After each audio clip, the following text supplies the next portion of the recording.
Well, good afternoon. Um, as you can see, we are sitting in my backyard right now. Um, you can see the Moccasin Creek behind me, the lawn. It's a gorgeous day in this first week in November. Um, all kinds of stuff going on in the world, but I'm here today to talk to you about that ankle grabber, about Jacob. Now that's kind of literally what Jacob means. It means ankle grabber. See how he got his name was, um, well, you remember Abraham, right? Talked about him last week. And that son named Isaac. Well, Jacob is one of Isaac's kids. So we had looked at the story and we had looked at the grand scope of this story. You know, from God creating everything, and then we looked at Adam and Eve and Noah and the destruction of the world, and then we narrowed our focus. We narrowed our focus down to Abraham and to God's story within the world through the family of Abraham. And we're following that story because that's the story that weaves through the Old Testament, especially through the sweeping saga that is the book of Genesis. So, Isaac, when he was getting older, you know, his dad Abraham sent a servant over to his brother back in Haran, and they came back with Rachel. No, not Rachel.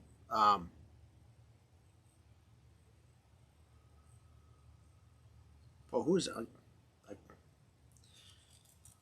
glancing on to go back here and look.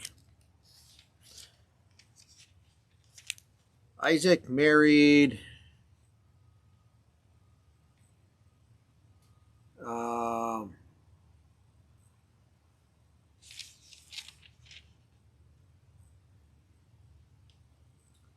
Rebecca. So Isaac and Rebecca. There's so many names here. I forget them. It messes me up. Rachel is one of Joseph's wives. So Isaac married Rebecca, and she became pregnant, and she was pregnant with twins.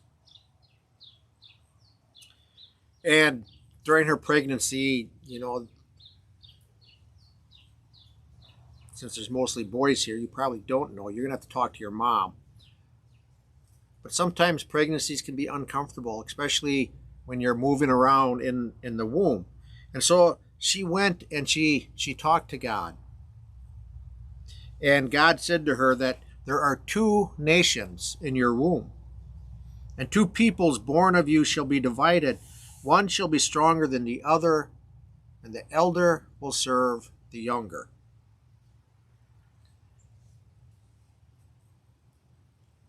Kind of a little different, you know, thinking there, because usually it's the elder that inherits everything. And so when it came time for birth, she had twins. The first came out, he was red, he was hairy. They named him Esau because Esau means red. And then his brother came out with his hand gripping his ankle. And so they called him Jacob, the ankle grabber. Now, when they grew up, you know, they both tended the flocks of Isaac's sheep, and they worked around the camps. But Esau became a skillful hunter, and Jacob was a quiet. He was more of a mama's boy, and he stayed near the tents. Isaac, he loved Esau best because he liked the wild game. He liked that Esau was a hunter, that he could go out and take care of it for himself. Rebecca, she loved Jacob. He was her favorite because he was kind of a mama's boy, and he stayed near her. So one time, I mean, there's a lot that goes on in this story, but we begin, there's sibling rivalry between Esau and Jacob. So one time when they're like teenagers and Esau is the oldest one. Remember, he was born first, so he's the oldest one. He's the one that should inherit everything from his dad. He was out hunting, and Jacob was home. He was cooking a stew. He was working in the kitchens, and Esau comes in, and he's like he's famished, and just like you guys when you come for confirmation, you're like, I'm starving. Is there anything to eat? I need to eat right now. I'm just going to die. And Jacob looked at him and said, well, Esau sees the stew that Jacob's making and it smells so good. He says, give me some of that before I just die right here. And Jacob says, well, no, not unless you sell me your birthright. And Esau says, I'm about to die. I'm just famished. I'm so hungry. I don't care about my birthright. Go ahead and have it.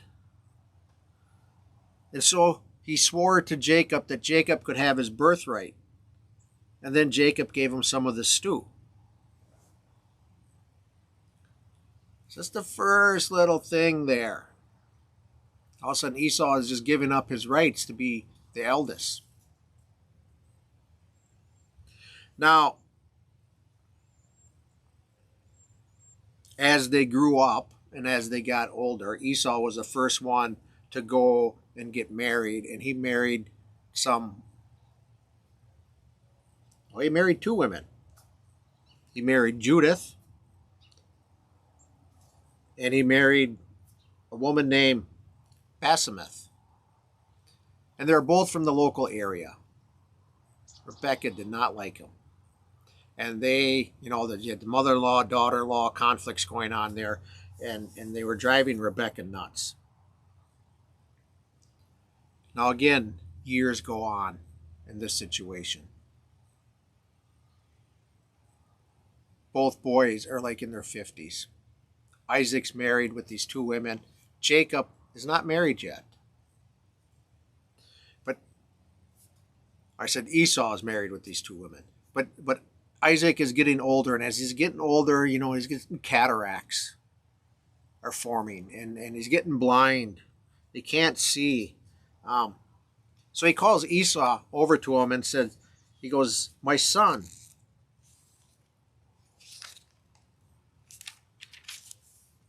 he said, see, I'm old. I'm going to die soon. So what I want you to do is I want you to go out. I want you to go hunting. I want you to kill something and then bring it back, cook it and bring it back and give it to me, and I will bless you before I die.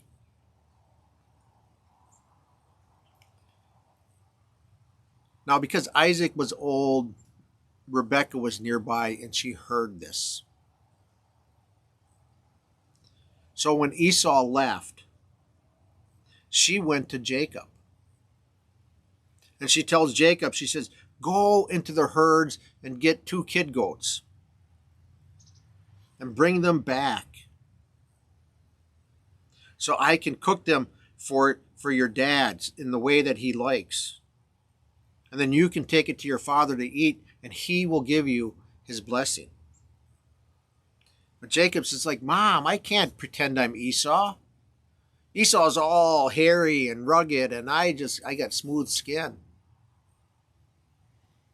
Rebecca says, just go do in what I say, and I will take care of that for you. So Jacob goes and he gets 2 kid goats and he brings them back to camp, and they butcher them, and Rebecca starts cooking them up, broiling them the way that Isaac likes. And in the meantime, she went and she took some of Esau's clothes and she put them on Jacob so that he would smell like his brother. And then Esau must have been really hairy with really rough hair, because she took some lamb skin that with the wool on it, and she wrapped his arms in the wool and she wrapped it around his neck so that he would feel hairy. And and then she tells Jacob to take the food to Isaac. So he does. But Isaac says, he's feeling him as he's bringing him the food. He says, but you sound like Jacob. Jacob says, but I'm Esau. Here, feel me. And so Isaac feels the lamb wool, and he thinks, well, this is Esau. And as he leans in to give his dad a kiss on each cheek, like they do in the Mideast, and he says, well, you smell like Esau. You must be Esau. And so he ate, and he drank some wine, and then he blessed him. He says, may God give you the dew of heaven and the fatness of the earth and plenty of grain and wine. Let people serve you and nations bow down to you. Be Lord over your brothers, and may your mother's son bow down to you. Cursed be everyone who curses you, and blessed be everyone who blesses you. And Jacob left. Short while later, Esau comes back. Comes back with the deer that he killed. And he made the food, and he brings it to his dad, and he says, here's your food. And his dad says, well, who are you? He said, I'm Esau.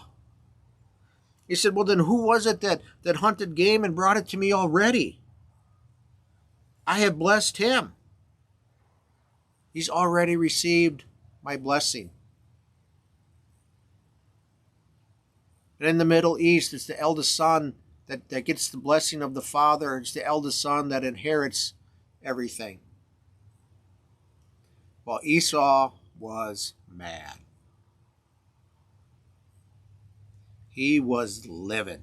He said, first he steals my birthright from me. Now he tricks you into giving me a blessing. Do you not have a blessing for me, Dad? Can you bless me? And after some hemming and hawing, Isaac finally blesses him.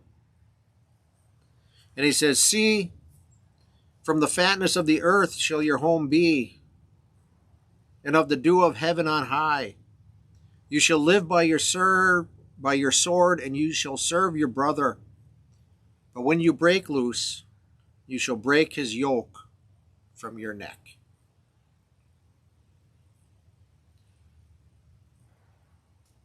Well, that didn't really please Esau, and he was mad. And he was waiting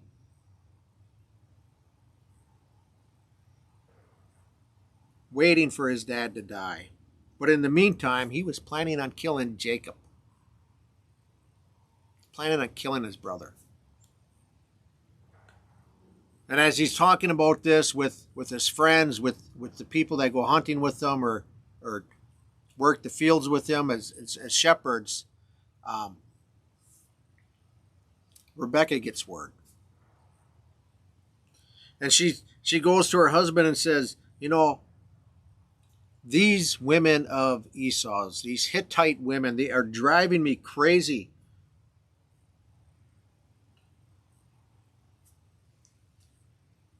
If Jacob marries one of these women, what good will my life be?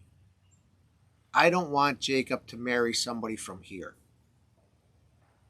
So Isaac calls Jacob over. And he says, you shall not marry one of the Canaanite women. Instead, go to the house of your grandpa, your mother's father, and find my cousin Laban. You shall marry one of his daughters. He's got a couple of daughters. So Jacob heads off. He heads back to Haran, where Laban is camped, where he has made his home, and he's got his flocks, he's got his family. He's off to marry one of his cousins.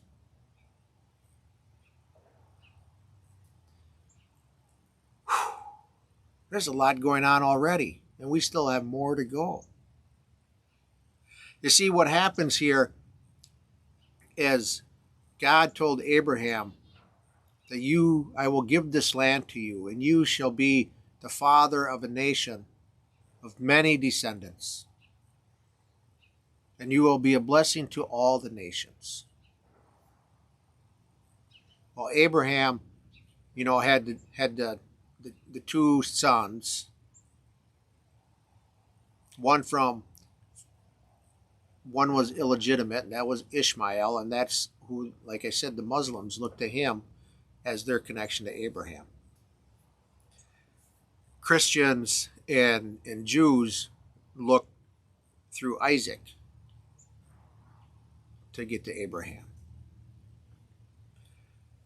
Well, the Jewish nation is made up of 12 tribes.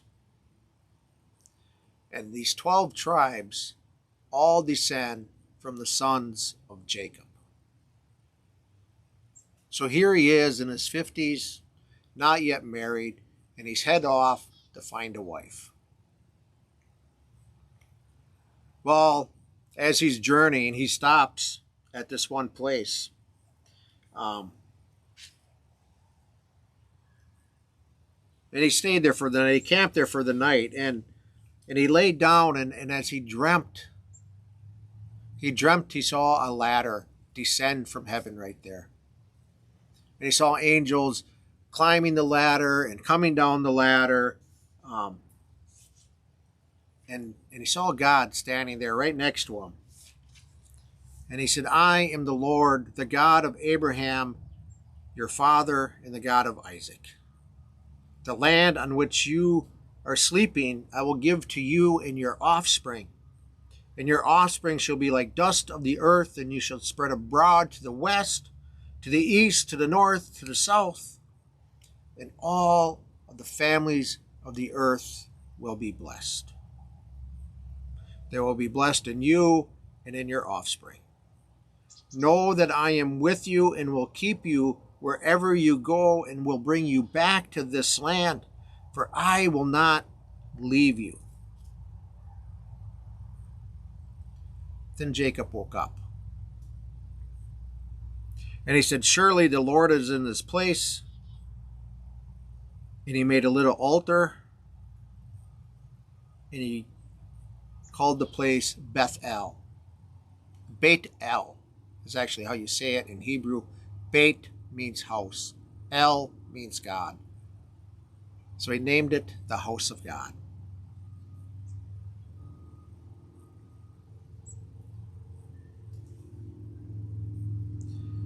And then Jacob went on his way.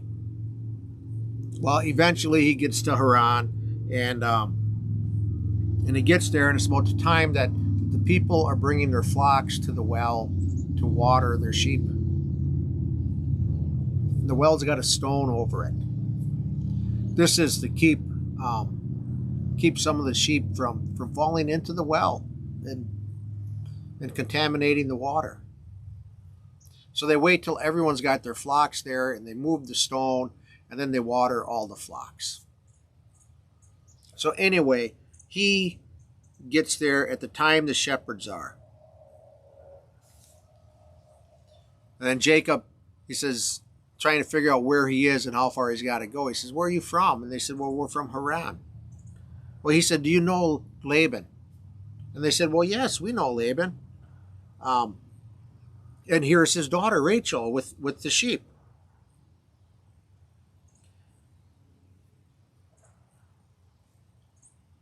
And so he goes to meet Rachel. And he rolled away the stone, and he got water up, and he watered Rachel's sheep for her, and he gave her some water. And then he kissed her. Not on the lips. Again, he kissed her with a greeting, which is on the cheeks. And he wept aloud, and he said that he was her father's kinsman, and that he was Rebekah's son. And she was so excited, she ran off and told her dad. And her dad heard, and he comes, and he runs back to Jacob, and he embraces him, and he brings him to his house, and he says, invites him to stay. And so Jacob stayed there for a month. Well, after a month of being there and working, Laban says to him, he says, because you're kinsman, should you therefore serve me for nothing? Tell me, what are your wages? Why are you here? What are you looking for? And he had 2 daughters. Rebekah was the youngest. And the oldest was Leah. Now, the Bible says her eyes were lovely. Not sure what that means. I just think she had pretty eyes. But it said Rachel was both graceful and beautiful. So both beautiful women. Just Rachel a little bit more so.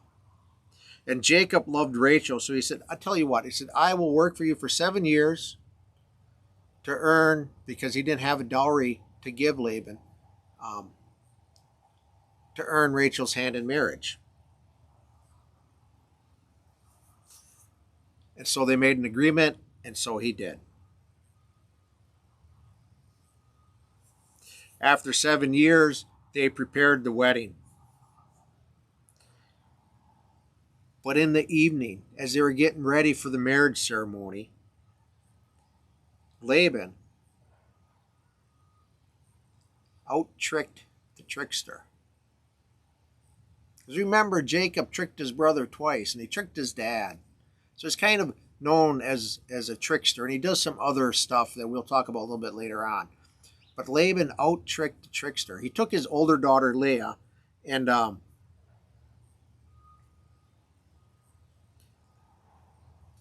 he, like, when they had the wedding ceremony, she had the cloth over her face, the veil, and he didn't know who she was. And so after the wedding, they go back to his tent.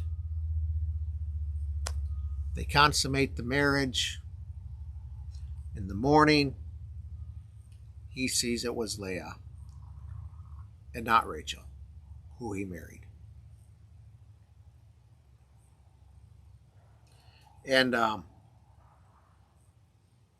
as a wedding present in here, we hear that Laban gave Leah a maid called Zilpah to be her maid. She comes in a little bit later. So Jacob gets up and he goes to Laban and says, what have you done to me? Did I not serve you for Rachel? Why have you deceived me? And Laban said, this is not done in our country. The oldest daughter needs to be married before the youngest.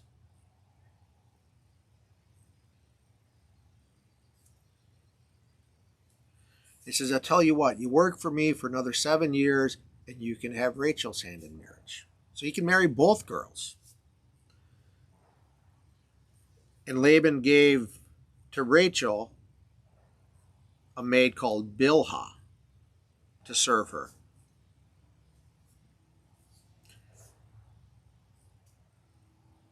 And so Jacob married Rachel. And he loved her more than Leah. But he worked 14 years for this wedding. So while they were there, Leah got pregnant. And she bore him a son called Reuben. And she had a second son, and she named him Simeon. And she had a third son, and she named him Levi. And she had a fourth son, and she named him Judah. Now Rachel did not get pregnant in this time, and she was envious of her sister. So she goes to Jacob. She says, give me children or I'm going to die. And Jacob, he says, I'm trying. Must be God that's not doing it. And so Rachel said, well, here's my maidservant Bilhah. You sleep with her, and whatever kids she has will be my kids for you.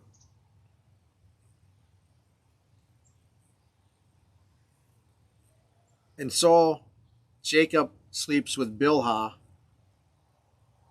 and he has a son, and they named him Dan. And then she has a second son, and they named him Naphtali. Now Leah saw that what was going on here, so then she gave Zilpah to Jacob so that she could have more sons through this maid. And she had a son, and they named him Gad. And she had a second son. And they named him Asher. So that's 4, 5, 6. That's 8 sons so far. Got 4 more to go.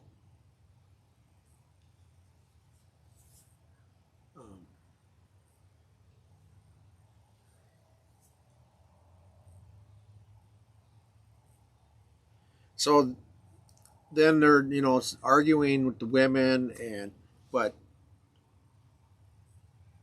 Leah or Reuben had been out, and he had picked some herbs, and Rachel wanted them, and Leah wasn't going to give them to Rachel, and so then Rachel says, "Well, I'll tell you what, you can take my turn with Jacob tonight." So Leah does, and she bore another son, and they named him Issachar. And then she had a 6th son, and she named him Zebulon. And then she had a daughter named Dinah.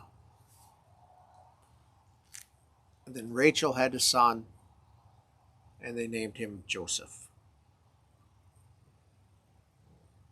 So Leah's got 6 kids, 6 boys and 1 girl. The 2 servants each have 2 sons apiece. Rachel's got 1. So that's 11 sons and 1 girl. Now, after Rachel had given birth to Joseph, Jacob's like, okay, I've got like this huge family that I'm taking care of, and I've worked for my father-in-law since forever. He says, send me away so I can go back home to my own home and country. Give me my wives and my children. And also, your herd has grown under my watch. Your cattle, your sheep, your goats. And so he wanted a portion of them. And he only asked for the ones that weren't pure. So the ones that are spotted, maybe deformed a little bit, maybe a little bit weak, and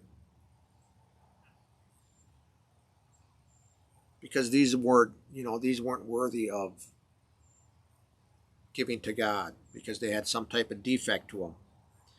So Jacob got the speckled, the spotted sheep, and every black lamb, and the spotted and speckled among the goats. But he did some trickery here too, because Laban took all the good, strong animals, and he had his other sons watch over them, and he moved them away from Jacob's so that they wouldn't crossbreed. Well, Jacob, knowing this, he also knew that they all come back to the same place to water. That's where they would connect. And so Jacob, knowing this, he took some rods of different trees and he peeled them and he set them in the water. And this must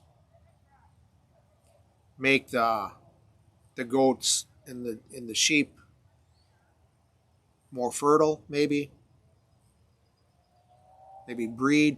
And so then he only did this in front of the strong animals, and so then all the rams from Laban's flock would impregnate the sheep, the ewes of Jacob's. And that way he grew his flock with strong animals. It kind of tricked his father-in-law into increasing his herd for him. But eventually, Laban caught wind of this and he got mad, and Jacob left and with all his family, and they headed back. They headed back to where Israel is now, to where Isaac lived, where Esau was. And but before they left, Rachel stole all those. Remember, I said every house had these little clay figurines of the household gods that they worshipped. Well, Rachel took those, and so Laban he follows Jacob because he wants his gods back. And and they have this talk. They have this argument, talk, discussion. Finally, he searches the tents. He finds those little gods, and he gives them back to Laban because, of course, he follows the one God, the God of his father Isaac, the God of his grandfather Abraham.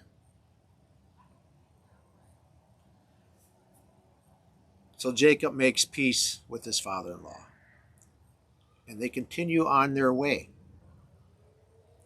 Now, as they're getting close, Jacob knows that Esau was mad at him, and he hopes that maybe he simmered down a little bit, but he wanted to send a present to Esau. So he sent part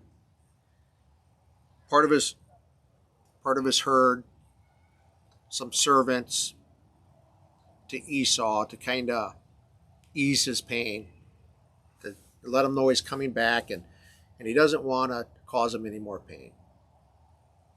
So he does this.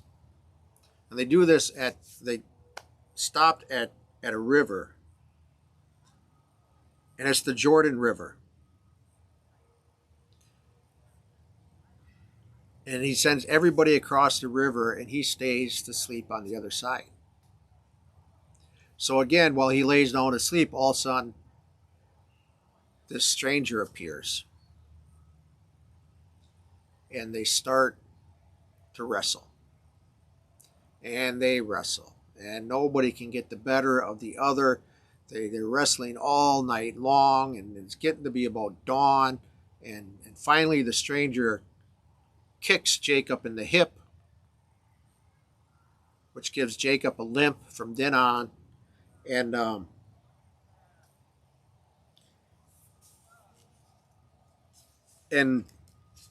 he says, before he leaves, he says, "What is your name?" And the man says, well, first of all, he says, "I will not let you go unless you bless me, because the day is coming."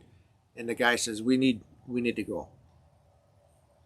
And the guy says, "What's your name?" And he says, "Jacob." And he says, "You shall no longer be called Jacob, but your name now will be Israel.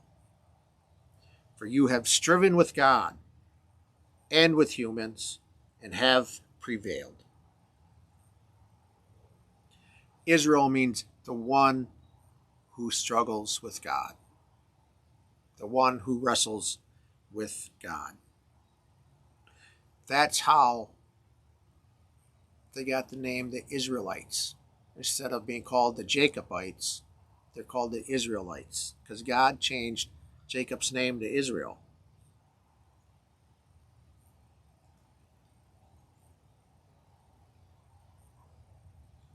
And then Jacob called the place, he called it Peniel, because he said, "There I was blessed to see the face of God." So Pene means face. Again, El means God, face of God. And then he limped and caught up to his family. Then he meets with Esau. And Esau is happy to see his brother, see him alive, see how wealthy he is, and he welcomes him back with open arms. But Jacob, again, to alleviate some of the strife, did not set up camp where Esau was living, but moved to a different place, the place called Shechem. Now,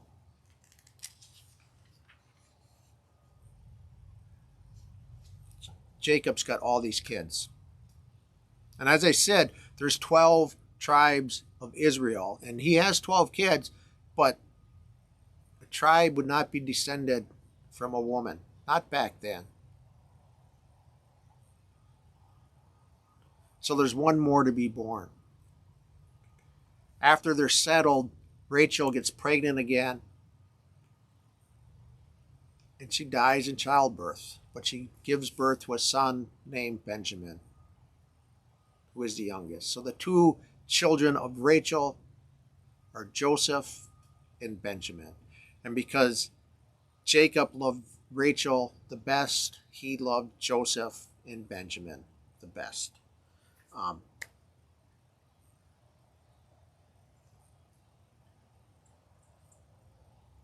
And that's pretty much Jacob's story. I mean, next time we meet, we'll talk about his kids, but mainly about Joseph, because the story moves again through Joseph. And we'll talk about Joseph and then Moses. Story I call There and Back Again, because they go to Egypt and they come back from Egypt. But it takes a long time, and there's a lot of stuff to go through. As God had told Rebekah, that there were two nations in her womb. So Esau's descendants were known as the Edomites. And they list them in the Bible, and they list, what different tribes are descended from Esau. But we're not going to go into that because we don't need to know that, because the story doesn't continue through Esau. The story continues through Jacob, who received his father's blessing.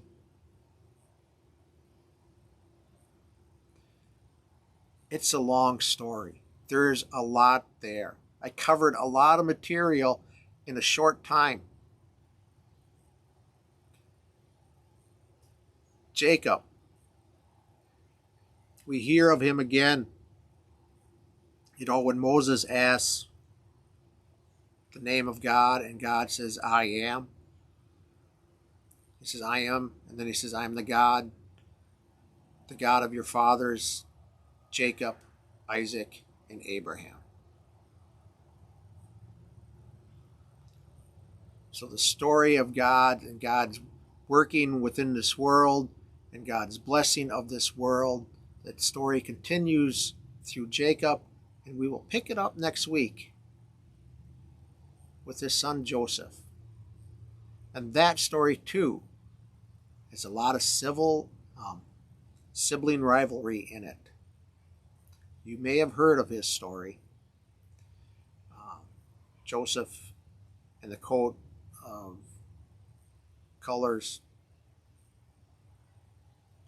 or Joseph in his dreams. There was a musical done by that name. So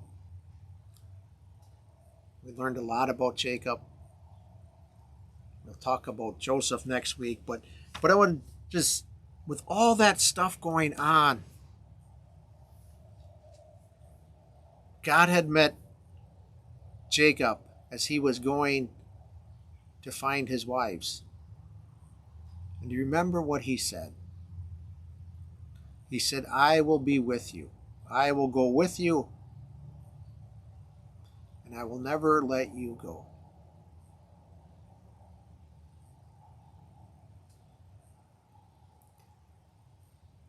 Even back then, God was promising that he would never leave us alone, that he would always be with us. So have you ever, if you have brothers and sisters, do you fight? How angry do you get? How do you make up? Do your parents ever have to intervene? I want you to think about these, because we'll continue with this story next week. Until then, have a blessed week.